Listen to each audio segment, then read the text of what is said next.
Tapi jangan lupa, perencanaan perlakuan eksperimen ke-1, ke-2, dan ke-3 itu sudah ditulis di proposal. Bukan, ih kok kayaknya yang pertama ini gagal, coba lagi gitu. Kok gagal? Nggak bisa begitu.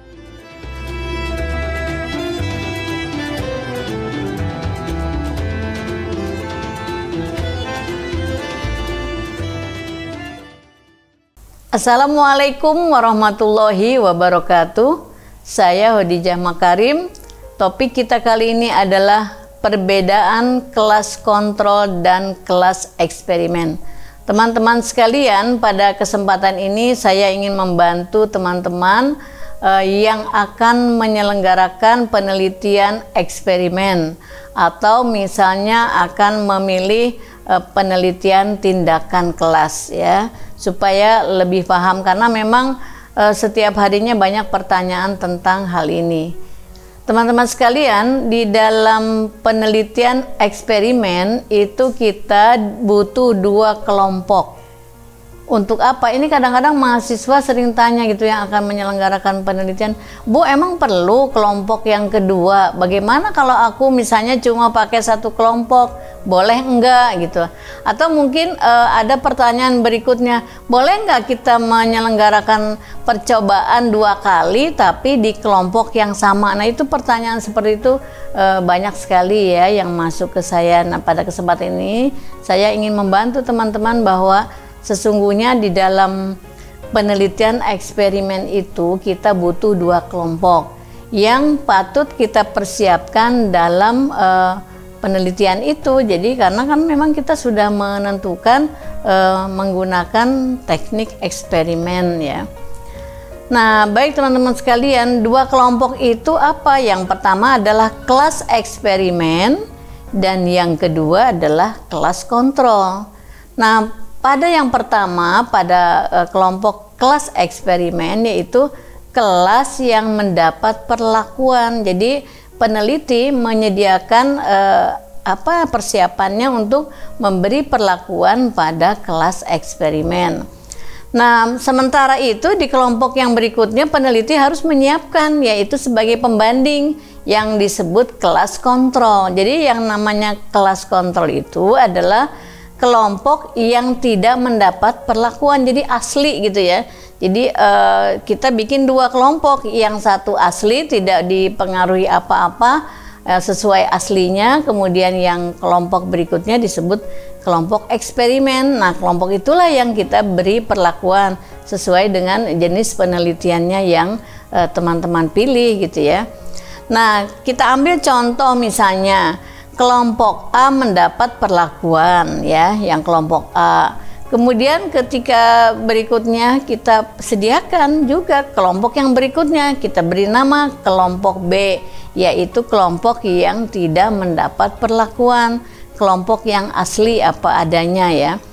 Nah, lalu kita lihat apa itu teknik penelitian eksperimen, ya. Jadi teman-teman harus paham gitu bahwa di dalam penelitian eksperimen itu ada beberapa persiapan.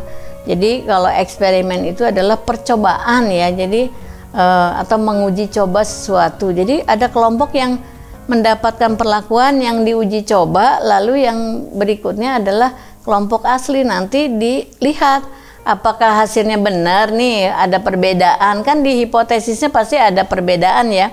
Begitu terdapat perbedaan misalnya dengan perlakuan tertentu. Jadi dengan menggunakan teknik eksperimen ini, peneliti memberikan perlakuan dan kontrol pada variabel, ya. Penelitian eksperimen ini adalah suatu penelitian yang berusaha mencari pengaruh gitu, ya.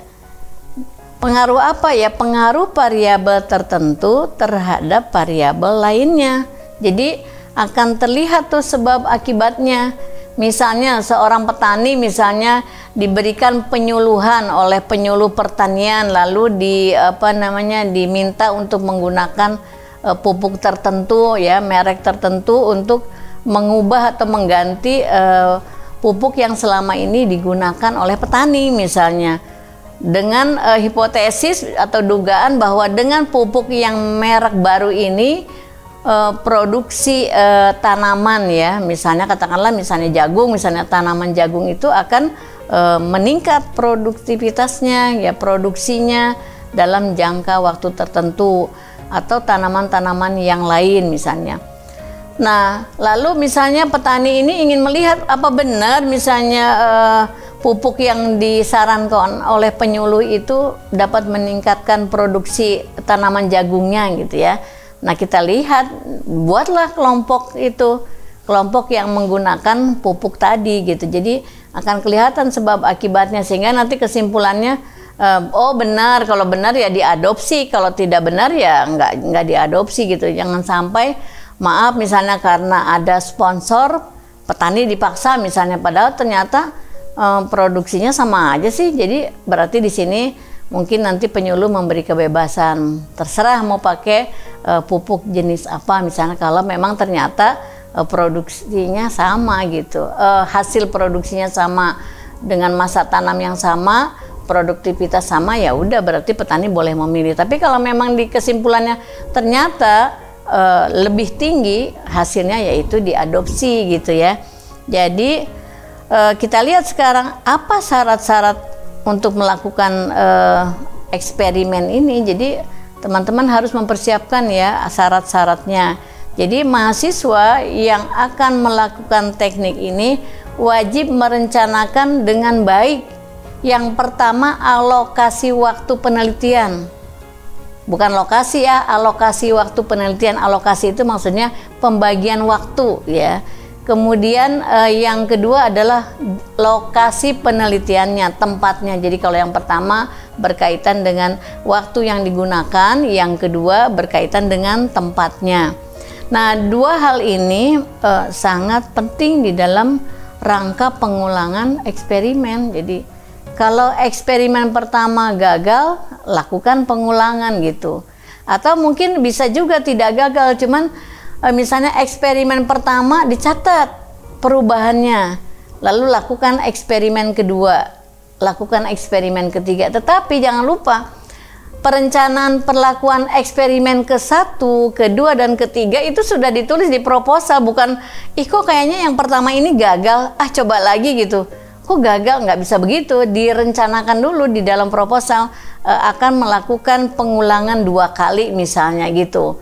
Tapi ketika dieksperimenkan, satu kali aja sudah bagus, ya sudah, berarti nanti ada perubahan tuh. Ternyata apa yang direncanakan di proposal yang 2 kali pengulangan cukup 1 kali gitu. Tapi kalau sebaiknya di proposal sudah disiapkan gitu. Khawatir eksperimen yang pertama kurang berhasil, kita bisa melakukan pengulangan sekali lagi gitu ya. Jadi itu siapkan betul-betul di dalam penulisan proposal.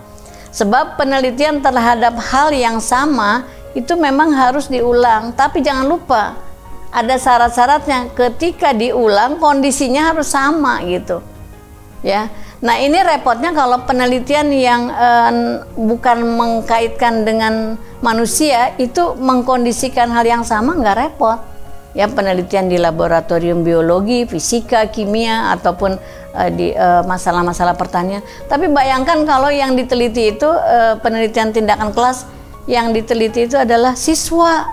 Nah, ini mengkondisikan yang sama itu tidak bisa 100% ya. Karena hari Senin misalnya diteliti, hari Senin misalnya, contohnya Senin tanggal 8, ketika akan melakukan pengulangan Senin tanggal 18 itu sudah berbeda, kondisi psikologisnya berbeda ya. Jadi pada manusia tidak ada yang 2 kali, harinya sudah beda, tanggalnya udah beda ya kan, perasaannya sudah beda, mungkin tempat duduknya juga beda. Itu respondennya. Bagaimana dengan mahasiswanya? Pastilah berbeda, suasana hatinya berbeda, moodnya berbeda, semua berbeda. Nah, itu harus juga direncanakan. Nggak masalah sih, kan ada alfa berapa persen perbedaan itu kita lakukan ya. Jadi jangan lupa, memang kalau yang jadi respondennya atau subjeknya itu adalah makhluk hidup, apakah pelajar, masyarakat, petani, karyawan, dan sebagainya, pengulangan yang harus dengan kondisi yang sama itu tidak bisa seperti eksperimen di laboratorium ya. Jadi laboratorium tadi biologi, fisika, kimia dan sebagainya ya. Jadi namanya juga manusia. Hari ini berubah, dari pagi sampai sore aja kita selalu berubah-ubah perasaannya gitu kan. Kalaupun itu gembira, mungkin sangat gembira, kemudian turun stabil, sore-sore bad mood misalnya ya, dan sebagainya. Jadi itulah teman-teman, jadi paling tidaklah sama itu dalam kondisi minimal ya 80% lah ya. Tapi kalau bisa mencapai alfa 5% jadi 95% kemiripannya kondisi di ulangan yang pertama dengan ulangan yang kedua itu sudah sangat bagus ya. Jadi lalu kapan dong penelitian eksperimen itu dilakukan? Yaitu ketika kita sebagai peneliti akan menguji hipotesis ya, atau ingin mengenali hubungan pengaruh sebab akibat antar gejala ya. Jadi sebab akibatnya tapi sudah sudah ada pernyataan ya, sudah diduga ada sebab akibat, tetapi berapa besarnya gitu ya. Jadi bukan hanya ingin aku ingin tahu nih ada nggak sih sebab akibatnya, itu bukan eksperimen ya. Jadi kalau begitu betul-betul teman-teman harus membaca teorinya ya, teorinya dengan baik ya. Kalau sudah dinyatakan ada sebab akibat, tapi kita ingin meneliti seberapa besar sebab akibat itu karena pengaruh perlakuan tertentu ya. Jadi ada jenis-jenisnya yang sudah kita bayangkan nih mau dipengaruhi dengan apa. Kalau PTK mungkin ada yang ingin meneliti metode atau meneliti tentang model pembelajaran gitu ya. Itu sudah dikaji dulu teorinya, sudah diyakini nih, diduga ini akan meningkat nih prestasi belajarnya kalau kita pakai metode ini misalnya. Tapi kemudian kesimpulannya sama saja, yaitu urusan nanti di kesimpulan gitu ya.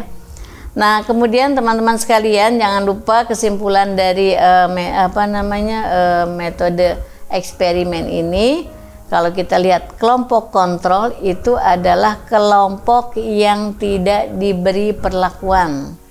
Itu wajib ada gitu, karena supaya kita tahu gitu. Jangan sampai dianggap aku mau bikinnya satu kelompok aja misalnya gitu ya. Tapi sebaiknya itu dihindari kalau satu kelompok, karena nanti bagaimana cara membandingkannya ya. Tetap lakukan kelompok kontrol. Dan apa fungsinya ya, sebagai ini pembanding. Kalau nggak ada pembandingnya bagaimana kita akan menarik kesimpulan gitu ya. Nah lalu perbedaan yang mungkin terjadi antara kelompok eksperimen dan kelompok kontrol itu adalah itu tadi menjadi fungsi yang utama ya di dalam penelitian eksperimen. Jadi teman-teman betul-betul nih kalau memang udah niat banget mau meneliti dengan pendekatannya kuantitatif, kemudian dengan teknik eksperimen harus disiapkan. Kalau misalnya persiapan alatnya harus akurat, jangan sampai ada alat yang kurang. Lalu kalau memang bahan-bahannya juga harus lengkap gitu, dilengkapi sebaik mungkin. Kemudian mengenai waktunya, usahakan dibuat jadwalnya, kapan pengulangan pertama, kapan pengulangan kedua. Lalu jeda dari pengulangan pertama ke pengulangan kedua, itu berapa lama jedanya ya. Jadi itu semua sudah betul-betul direncanakan dengan baik. Karena kalau sudah direncanakan dengan baik, insya Allah kita bisa meminimalisir kegagalan. Kalau perencanaannya kurang baik, ya kemungkinan gagal besar gitu ya. Jadi jangan lupa ya, merencanakan sesuatu itu udah kalau diukur ya. Sebetulnya kalau di proposal itu teman-teman sudah capek ya, lelah gitu, bolak-balik ke pembimbing gitu, ditolak lagi, diperbaiki lagi, revisi lagi, itu sebetulnya sudah 80% pekerjaan hampir selesai. Jadi nggak usah sedih, kok dibolak-balik lagi nih, revisi 1, revisi 2, revisi 3, tenang. Kalau ada temanmu yang cuma 1 kali revisi, kamu sampai 3 kali, insya Allah kamu itu akan lebih cepat dalam proses penelitiannya, karena 80% itu pekerjaan sudah selesai, tinggal 20%. Tapi kalau nggak mateng dalam perencanaannya, begitu bayangkan kalau kamu misalnya penelitian itu ke lapangan misalnya ya, langsung ke petani misalnya atau ke nelayan, itu ternyata di lapangan berbeda dengan yang direncanakan karena perencanaannya kurang matang, maka kamu harus kembali merubah proposal. Kan sama aja, jadi banyak waktu yang terbuang. Jadi pesan saya, kalau teman-teman direvisi lagi, ya sabar. Berarti pembimbingmu sayang ya sama kamu misalnya, supaya proposalmu pada saat sidang itu lulus gitu, tidak harus melaksanakan revisi yang berat gitu. Kalaupun ada perbaikan, ya perbaikan sedikit lah ya, mungkin 5-10%, kan enak, jadi nggak capek ya. Nah baik teman-teman sekalian, memang di dalam proses mengajukan proposal, kemudian akan menulis skripsi, dibutuhkan kesabaran yang luar biasa. Dan jangan lupa selalu berdoa supaya langkahmu di dalam proses semuanya itu dimudahkan oleh Allah Subhanahu wa Ta'ala. Sampai ketemu di lain kesempatan. Assalamualaikum warahmatullahi wabarakatuh.